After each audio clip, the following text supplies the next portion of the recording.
एक अंधा आदमी था, बड़ी पोस्ट पे था, अगले की स्किल्स थी, अंधा होते हुए भी बड़ी जॉब पे था।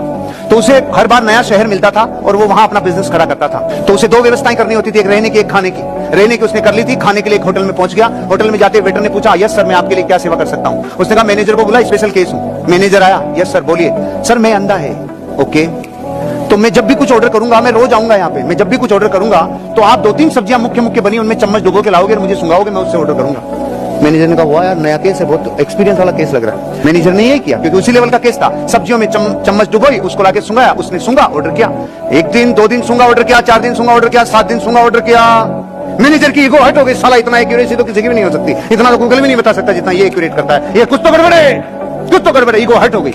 तो मैनेजर की पत्नी उधर ही काम करती थी, उसने कहा, यार ये मेरे को बहुत दिमाग खराब करता है, अब एक काम कर तू, आज तेरी लिपस्टिक को रगड़ के चम्मच में।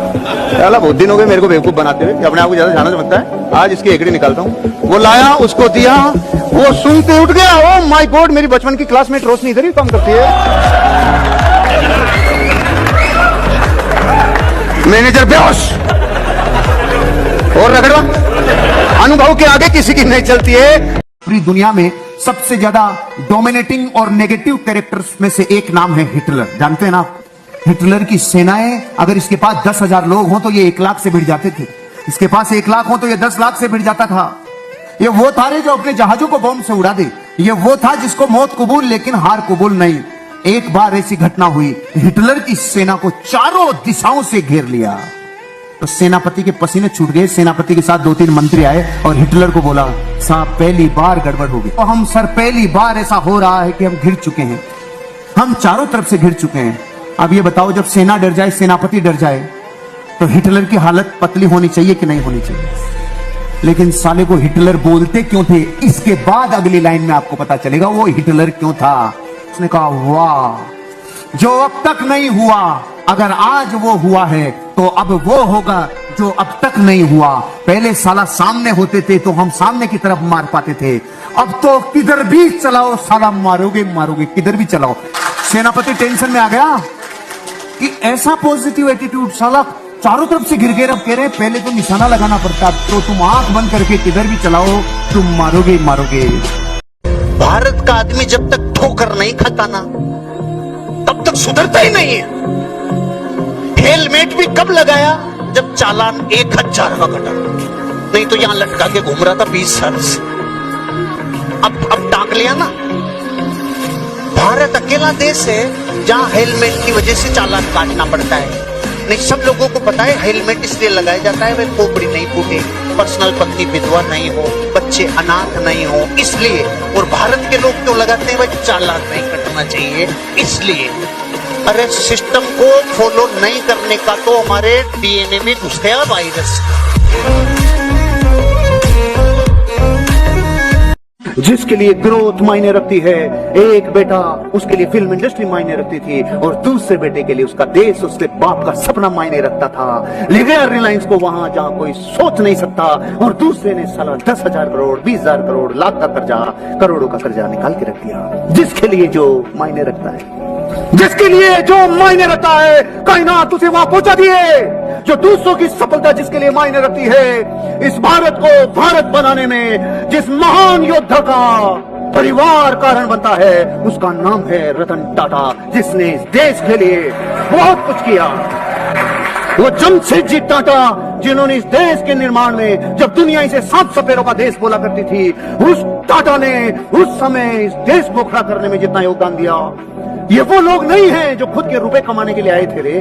खुद के रुपए कमाने के लिए करने वाला व्यापार और करने वाला प्रोफेशन एक दिन आपको रोजी रोटी देता है। जिस दिन आपका काम मानवता के लिए यूजफुल हो जाए, जिस दिन आप मानवता के लिए यूजफुल बन जाओ, उस दिन पूरी दुनिया आपकी चर्चाएं शुरू करती है। लेकिन ये कब होगा, जब आपके लिए वो मायने रखेगा। फिक्स द डेट, जो चाहते हो उसको डेट दे दो, वहीं पे ऑन द स्पॉट डेट। इस दिन तक ये अचीवमेंट हो जाएगा। आप अपनी लाइफ में अपने ड्रीम को, अपने डिजायर को जब डेट में कन्वर्ट कर देते हैं ना, तो रास्ते में फिर इधर उधर ध्यान नहीं जाता, ध्यान नहीं जाता इधर उधर। नहीं तो पेड़ आए तो उसकी हवा खाने का मन करता है, रेस्टोरेंट आए तो वहां चाय पीने का मन करता है। आपको जाना है जयपुर से दिल्ली 250 किलोमीटर, 4.5 घंटे नॉन स्टॉप, 4 घंटे। अगर 4 घंटे में पहुंचना है तो रेस्टोरेंट नहीं दिखेंगे, कोई ट्रैफिक नहीं दिखेगा, रास्ते में कोई छाया नहीं दिखेगी, मौज मस्ती नहीं दिखेगी, और आप रवाना तो हो गए, पहुंचना कब है कुछ पता नहीं है। तो आपको 10 बार तो सुसु लगेगी, 10 बार आपको कहीं मन करेगा रेस्टोरेंट पे बैठ जाए, 10 बार घूमने का मन करेगा, 2 मिनट रुक जाए यार रेस्ट कर लेते हैं। आप पहुंचेंगे 10 घंटे में। जैसे ही आप किसी चीज की डेट और टाइम फिक्स करते हैं, वो डिजायर आपकी तरफ आकर्षित होना शुरू हो जाती है।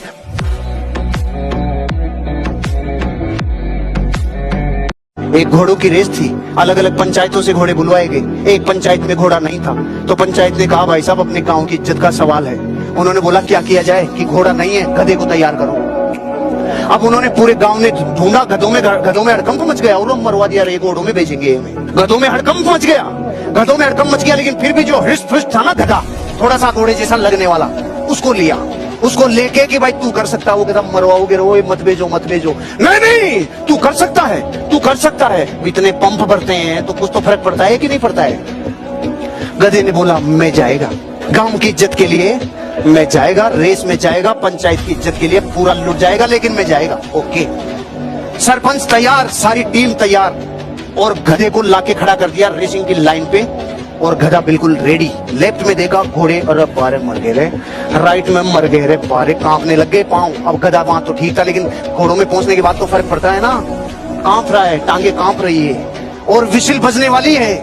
और विसिल बजने के 5 सेकंड पहले वो हुआ जिसने प्रकृति के नियम ही बदल दिए। विसिल बजने के 5 सेकंड पहले गांव के सरपंच ने गधे की पूंछ उठा के आधा किलो मिर्ची डाल दी, आधा किलो मिर्ची डाल दी। और आप कह रहे हो कि रेस का रिजल्ट क्या हुआ? अरे रिजल्ट 6 महीने तक गधा रुका ही नहीं, रुका ही नहीं। क्यों? जिसके आग लग रही होती है ना, आग, वो नहीं रुक सकता। एक गधा भी घोड़ों को हरा सकता है जब डिजायर अपनी तड़प पे होती है। इस कहानी का मैसेज ये है। आज बोदिया बीच, और 3 दिन हो गए निकला ही नहीं। सही तो था यार, समझ में नहीं आ रहा। फिर 3 दिन अरे उगरे को नहीं रे, और लास्ट में यार इसमें निकलेगा भी नहीं, वो फोड़ के और देख रहा है, तो बेकार है।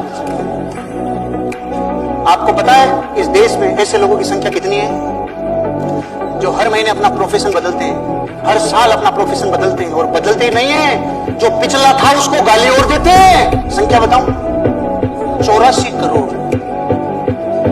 और अपन सौभाग्यशाली ऐसी भीड़ में रहते हैं, गिने चुने मुट्ठी भर लोग अंगुलियों पे गिना जा सके वो लोग कामयाब हैं भाई साहब, क्योंकि एक प्रोफेशन को जिंदगी नाम की तब कामयाबी मिलती है।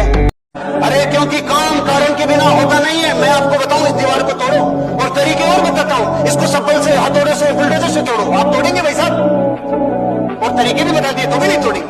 और मैं आपको बोलता हूं, जो तोड़ेगा उसको 100 करोड़ रुपए उधर रखा है, वो पहले मिलेगा। अब तरीके पूछोगे मुझसे आप, चाहे कोई पत्नी को लाके तोड़े, कोई पाटे से तोड़े, चाहे कुछ भी करे, तोड़े